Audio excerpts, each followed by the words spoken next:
buenas tardes, amables televidentes de Pacífico Noticias. El tema del día es la movilización a lo largo y ancho de todo el país de las fuerzas insurgentes de las FARC-EP. Se están movilizando hacia las zonas veredales transitorias de normalización, que es como se ha denominado dentro del Acuerdo de Paz de La Habana, los sitios en la geografía nacional a los que llegarán los insurgentes de las FARC para permanecer allí en el inicio del proceso de dejación de las armas. Esto está establecido, hay un cronograma en ese sentido, hay un atraso igualmente, pero desde hoy se empieza a cumplir, a pesar de que no hay las habitaciones que se requieren para alojar a los insurgentes, como ha sido denunciado y como se ha informado en reiteradas oportunidades. Sin embargo, la insurgencia está cumpliendo y se está trasladando a todos estos sitios. Hoy tenemos para analizar este tema y también para hablar del movimiento Voces de Paz, que se ha creado para apoyar a los voceros de la insurgencia en el Congreso, específicamente en la veeduría de los trámites legislativos del Acuerdo de Paz. Tenemos como invitado a Manuel Paz, Manuel Caicedo, perdón, él es un dirigente social de Cali. Manuel Caicedo ha estado vinculado a múltiples organizaciones sociales, comunitarias. Es una persona que hoy está desarrollando un intenso trabajo de creación del grupo que apoye a Voces de Paz en el Valle del Cauca. Buenas tardes, Manuel.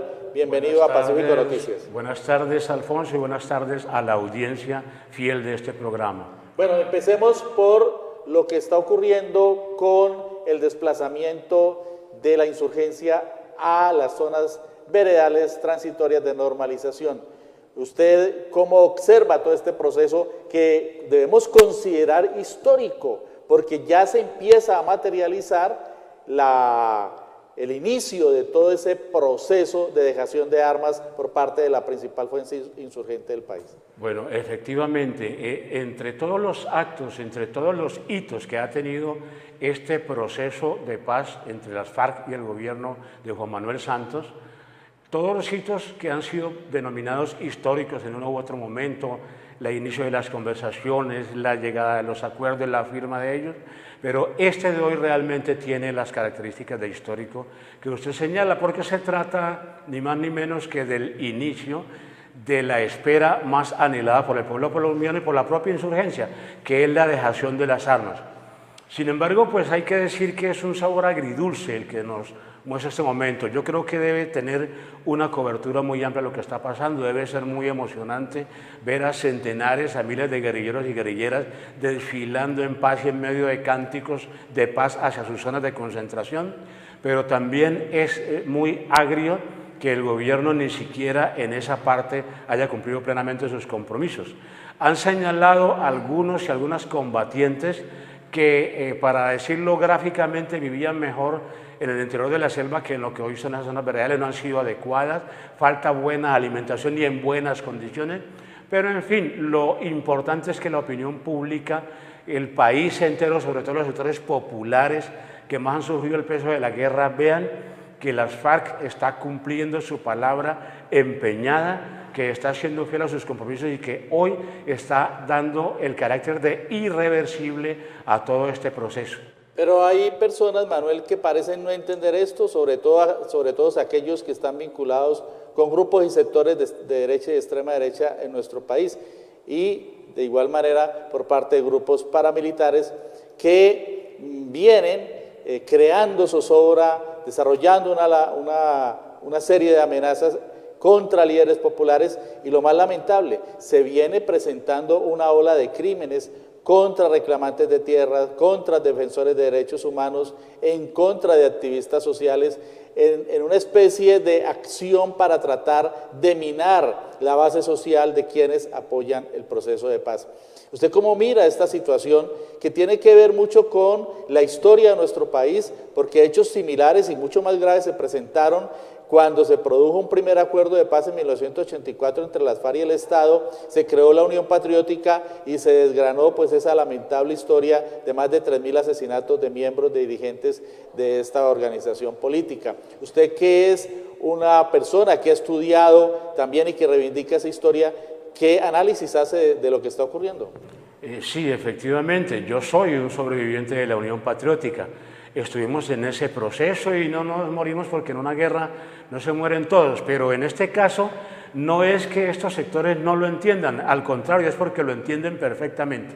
Los sectores de la extrema derecha, por su propia naturaleza, los sectores guerreristas que han hecho de la guerra en el país su caldo de cultivo para su proyecto político, reaccionario, estos sectores saben precisamente que lo que está pasando hoy y lo que pasó en el marco de las negociaciones es hacer irreversible la guerra, y eso no les conviene.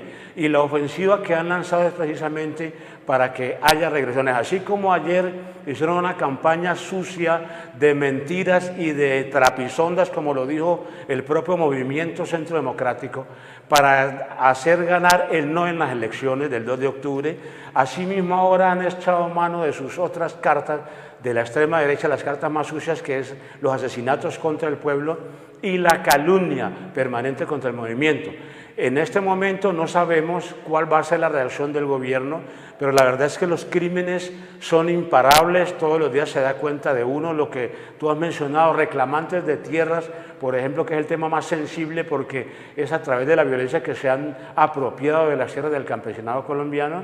Pero así y todo, por eso decimos que el sabor es agridulce, porque por una parte el país está viendo desmovilizarse a la guerrilla más antigua del mundo y la más combativa en Colombia, pero por otro lado el régimen y los sectores de la extrema derecha reaccionaria están cobrando muchas vidas por este proceso, pero le toca al pueblo precisamente fortalecerse, avanzar en su organización y en la denuncia para poder detener esta ola de crímenes. Ese es uno de los papeles que tiene el movimiento Voces de Paz precisamente. Precisamente sobre el movimiento Voces de Paz que usted está impulsando en el Valle del Cauca, que ya se creó en la ciudad de Bogotá, ¿qué nos puede informar? ¿Qué están haciendo?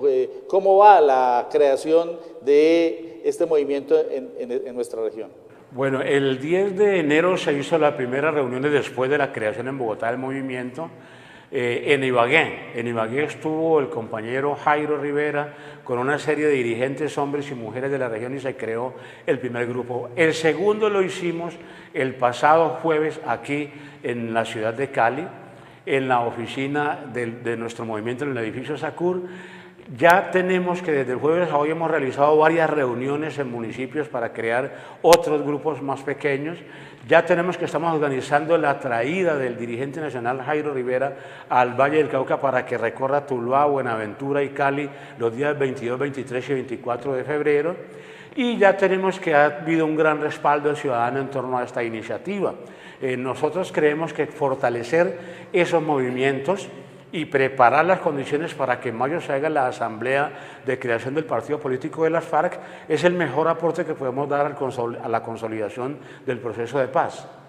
Muy amable Manuel Caicedo por acompañarnos en el día de hoy. Él ha hecho un planteamiento supremamente importante, y es que el momento que estamos viviendo con la movilización de las fuerzas insurgentes hacia las zonas veredales transitorias de normalización es otro hecho histórico dentro del proceso de paz, y que a la par avanza en el Valle del Cauca la creación del respaldo al movimiento Voces de Paz.